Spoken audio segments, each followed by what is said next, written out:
नमस्कार, आप देख रहे हैं न्यूज वन इंडिया। मैं हूं आपके साथ राजेश कुमार। हिंदू धर्म के सबसे बड़े आयोजनों में से एक महाकुंभ में देश और दुनिया से लोग आ रहे हैं और संगम में आस्था की डुबकी लगा रहे हैं। महाकुंभ के इस अद्भुत, अलौकिक, दिव्य और भव्य नजारे की झलक सामने आई है, जिसमें भारतीय संस्कृति और परंपरा का अद्भुत नजारा देखा गया। और आपको एक रिपोर्ट दिखाते हैं। इसमें महाकुंभ के आगाज के हर रंग आपको दिखाई देंगे।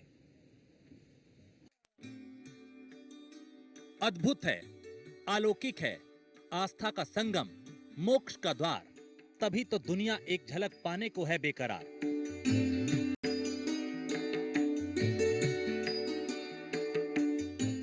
महाकुंभ महज एक धार्मिक आयोजन नहीं, बल्कि यह भारतीय समाज में एकता, समरसता और आध्यात्मिकता का जीवंत प्रतीक है। ये आयोजन मानवता को नई दिशा और भारतीय सभ्यता को सशक्त बनाने का माध्यम है। संगम नगरी का विहंगम नजारा देखकर हर कोई उत्साहित है। इतने बड़े महाकुंभ की व्यवस्था को देखकर सब चौंक रहे हैं। ये सोचने पर मजबूर हैं कि महाकुंभ की इतनी बेहतरीन व्यवस्था कैसे की गई होगी। ये सब योगी आदित्यनाथ की मेहनत और लगन का नतीजा है। देश ही नहीं, दुनिया के अलग अलग कोनों से आए लोग भी व्यवस्थाओं की तारीफ करते नहीं थक रहे। I feel like we came to a very pure place, and I'm anticipating seeing all the people of India and being in the water with them and chanting with them, and also the people from around the world who also come to this festival, and inviting them also to come to Vrindavan, which is where we come from, under the guidance to join in Sadhu Sangha. Because to come to the holy places isn't enough if we don't meet a sadhu who can explain why these places are spiritual. So we're very fortunate somehow, from all different parts of the world, that we got to come to not just India, but these spiritual places like Prayag, and somehow stay in Vrindavan by our Guru's mercy, by Srimati Radharani's mercy, and our Gurudev Om Vishnu Parashtatara Sata Shri Srimad Bhaktivedanta Madhusudam Maharaj reveals to us like why these spiritual places are so significant. I feel very fortunate to participate in this Mahakumbha Mela, and also to participate in book distribution. We came here with this knowledge about Bhakti Yoga and about Sanatana Dharma. And we want to share this. This is the path that our Gurudevs teach us to really help the world to be in peace and be happy. My name is Priya Madasi. I'm from Vrindavan. Basically, we are Basically from Russia. Russia. You are here to participate in Mahakumbh. This is the biggest ritual in Hindu Dharma. What you want to say? Yes, we came here with the main purpose. We came here under the guidance of our Gurudev Om Vishnupad Ashtatrashata Srimad Bhaktivedanta Madhusudana Goswami Maharaji, and with the purpose of preaching Sanatana Dharma. We want to share with people this knowledge. We brought Bhagavad Gita, Prema Vivarta, Brahmara Gita, many spiritual books, these Paramahamsa Samhitas. Yes, and we want to remind people about the real life, about their dharma, about how they can be really happy in this world. From where you get the knowledge about Mahakumbh and how much important for you? Several years we stay in India already, we know these things, but of course all things that we got came from Gurudev. We got all knowledge, studying, living in the temple, listening Harikatha. This is Shravanam. This is one of the main angas, main way how you can serve God. So listening Harikatha from Gurudev, we got all these things. And how was the arrangement? You are coming from Mathura. Yes, we came from this time we came through Tundla. Came to Tundla, then by train came here. Right now you are here, and how was the arrangement done by the government and the authorities? What was everything? Yes, we were surprised. It's so nicely arranged. Everywhere is policemen, and they're helping. They so much help us with our books and the stairs, and nicely, everything arranged very good. I feel that it's very peaceful.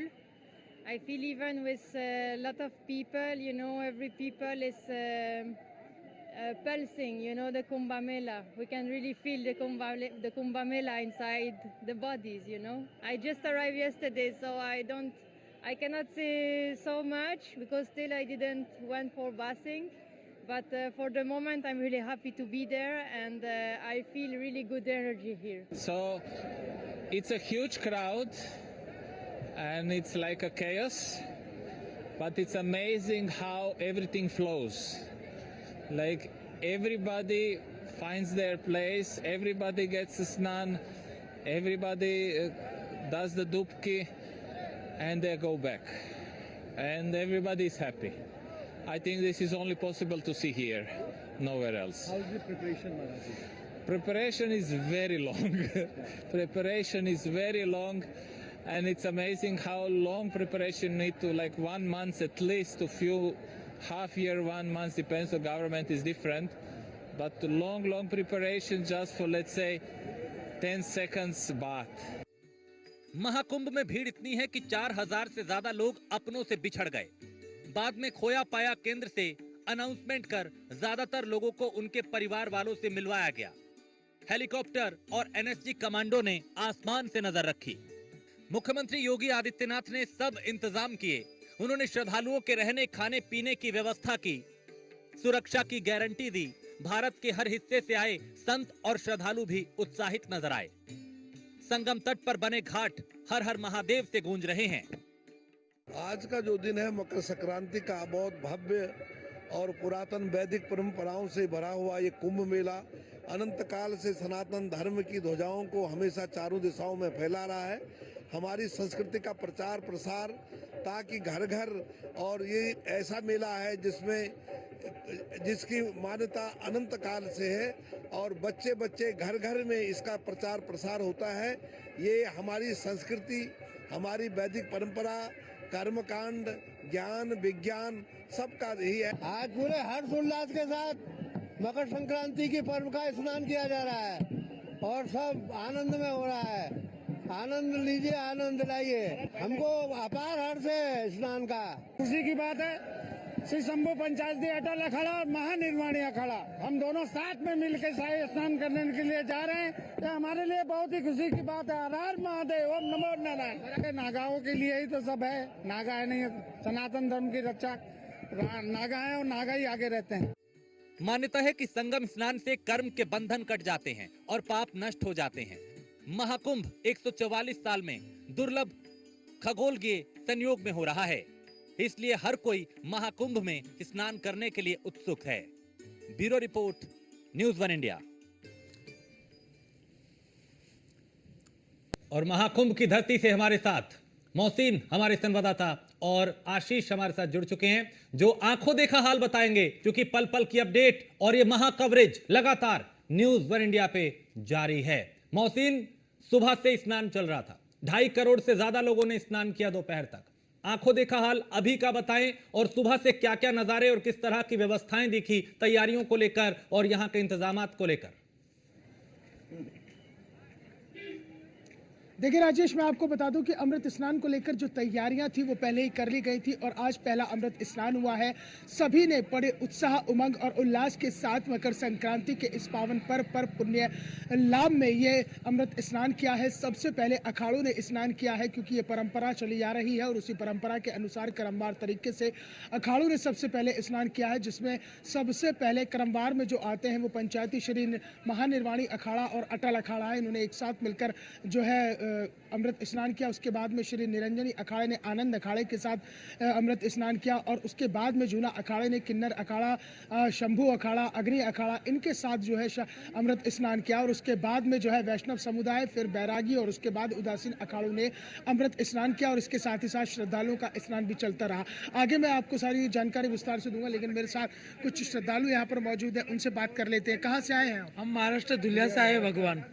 एक एक करके बात को राम मंदिर का जो जन्मदिन मनाना है ना, इसलिए हम यहाँ पे आए हैं और कुंभ स्नान में भी आते हैं, हमेशा आते हैं।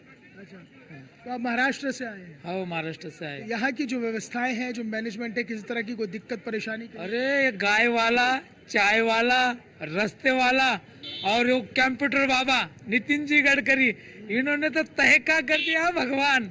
बहुत बढ़िया व्यवस्था है, बहुत सारा एकदम चकाचक कर दिए और ऐसा ही चकाचक पूरी दुनिया में भारत का नाम विश्व गुरु पद पे जाने वाला है और ये योगी जी करने वाले हैं। अभी ये तो सब लगे हैं, चारों के चार पहिए, विकास के पहिए जोर से लगे। कौन कौन से चार पहिए आप बात कर रहे हैं? मोदी जी, योगी जी, नितिन गडकरी और चाय वाला बोले तो आपको पता है, चाय वाला बोले तो मोदी जी, गाय वाला बोले तो वो भी पता है आपको कि योगी जी, और रास्ते वाला बोले तो नितिन जी गडकरी महाराष्ट्र में रहते हैं वो एक, और कंप्यूटर बाबा बोले तो सबको चलाने वाला वो अमित जी शाह। ये लोग चार पहिए विकास के, ये चार पहिए बहुत जोर के चालू है और ये ऐसा चालू होना चाहिए। खाली जनता ने साथ देनी चाहिए कि जनता को अगर विकास करना है तो एक ही ख्याल में रखना चाहिए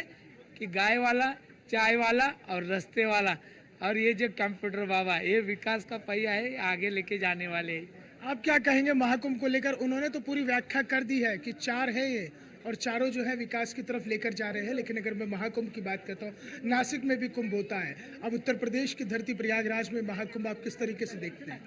आज उत्तर प्रदेश में जो कुंभ मेला होने जा रहा है, जो उत्तर प्रदेश के मुख्यमंत्री है योगी आदित्यनाथ जी, उन्होंने यहाँ की व्यवस्था इतनी सुंदर की है कि इसका वर्णन करना बहुत ही ये है। उन्होंने कम से कम यहाँ पे सिक्योरिटी से लेके कम से कम जो श्रद्धालु है उनके रहने का, खाने का सब पूरी तरह से उन्होंने इंतजाम करके रखा हुआ है। उसके बाद में जो रेल प्रशासन है, उन्होंने रेल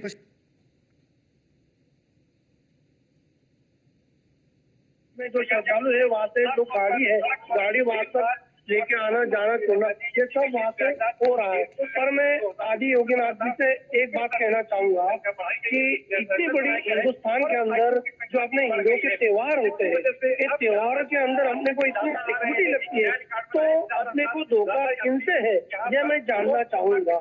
क्योंकि जो कुंभ मेले के अंदर रेल आ रही थी महाराष्ट्र से, तो जलगांव के ऊपर उसके ऊपर पत्थरबाजी हुई, तो पत्थरबाजी फेंकने वाले लोग कौन थे ये समझना चाहिए। क्यों आखिर हिंदुओं के ऊपर पत्थर क्यों फेंके जाते हैं? क्यों हिंदुओं ने क्या ऐसा बुरा किया? तो इलाज करने के लिए योगी जी ने तमाम व्यवस्था की। ऐसे में तो उन्होंने कहा है कि सनातन समाज की ताकत नहीं है, सनातनी को अगर छेड़ोगे तो नहीं। योगी जी जो है उन्होंने बहुत ही अच्छा काम किया है, पर हम उनसे एक ही अपेक्षा रखते हैं कि आप भारत को हिंदू राष्ट्र बनाए और पीओके को हिंदुस्तान में शामिल कीजिए। जी मोहसिन, मैं लौटता हूँ आपके पास, मैं लौटता हूँ, चूंकि श्रद्धालुओं की अपनी अपनी श्रद्धा है, अपनी अपनी बातें हैं। आशीष, आपके साथ कुछ लोग होंगे, उनसे बात करने की कोशिश करें और बताएं आज का पहला ये शाही स्नान कैसा रहा, ये अमृत स्नान कैसा रहा? आप आज महाकुंभ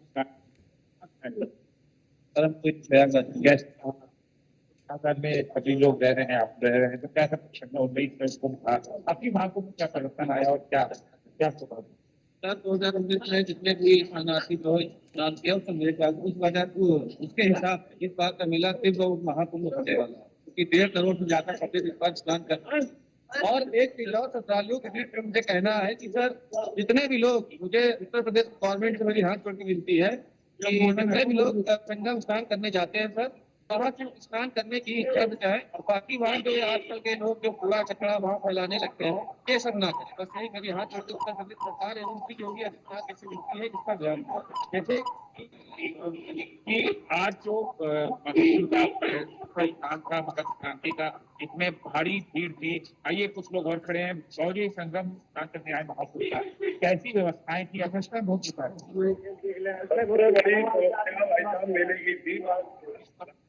व्यवस्था सही है। जो महिलाएं जिनके पैरों में दर्द है 50 साल से ऊपर की है, उसके लिए कोई ट्रांसपोर्ट सबसे बड़ी समस्या ही है। देखिए भीड़ ज्यादा हो रही, ट्रांसपोर्टेशन की कुछ दिक्कतें आई, क्योंकि भीड़ का जो डायवर्सन जो इलेक्ट्रॉनिक गाड़ियां थी वो चलनी थी, में कहीं ना कहीं लोगों को थोड़ा सा लंबा चलना पड़ा। अगर बात करें तो आज जो लगभग 3 बजे 2.5 करोड़ के आसपास लोगों ने गंगा स्नान किया। माँ गंगा स्नान करके श्रद्धालु यहाँ पे के हैं, यहाँ से निकले, और यहाँ पे कहीं ना कहीं अभी भी ठीक है आशीष, लौटता हूँ। पवन भी हमारे साथ हैं। पवन, चूंकि आज करोड़ों 2.5 करोड़ से ज्यादा लोगों ने स्नान किया, व्यवस्थाएं कैसी थी? कहीं किसी तरह की कोई दिक्कत किसी श्रद्धालु को तो नहीं हुई? राजेश देखिए, अगर व्यवस्थाओं की बात करें और प्रयागराज के दिव्य भव्य डिजिटल महाकुंभ की बात करें तो जो तैयारियों की जिम्मेदारी प्रदेश के मुख्यमंत्री योगी आदित्यनाथ ने अपने कंधों पर ले रखी है। इतने बड़े आयोजन को कराना, और ये विश्व का सबसे बड़ा धार्मिक आयोजन है।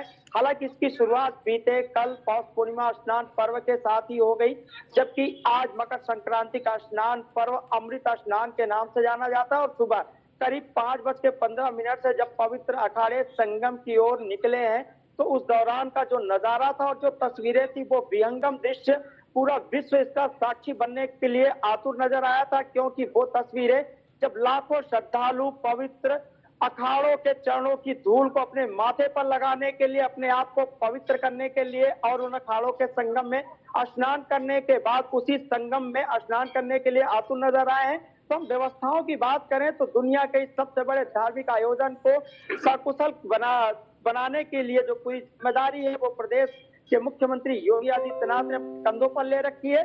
और इसकी जो तैयारी है ये बीते काफी दिनों से की जा रही है और तमाम जो व्यवस्थाएं हैं वो की गई है। चाहे हम सुरक्षा की बात करें, स्वास्थ्य की बात करें या संगम तट के आसपास आने वाले श्रद्धालुओं के सुगम रास्तों की बात करें, तमाम ऐसी व्यवस्थाएं की गई है जो विश्व में इस तरीके की हाईटेक व्यवस्थाएं जिसको हम कह सकते हैं। हालांकि ये पूरे भारत में तमाम ऐसी व्यवस्थाएं जो पहली बार यहाँ पर श्रद्धालुओं की सुरक्षा के लिए, उनके सुगमता के लिए लगाई गई है, क्योंकि ये पहली बार हो रहा है जब अंडर वाटर ड्रोन का इस्तेमाल किया जा रहा है, AI का इस्तेमाल किया। और सबसे बड़ी बात है कि NSG कमांडो की भी तैनाती की गई है। चप्पे चप्पे पर सुरक्षा की कड़े निगरानी के इंतजाम किए गए हैं।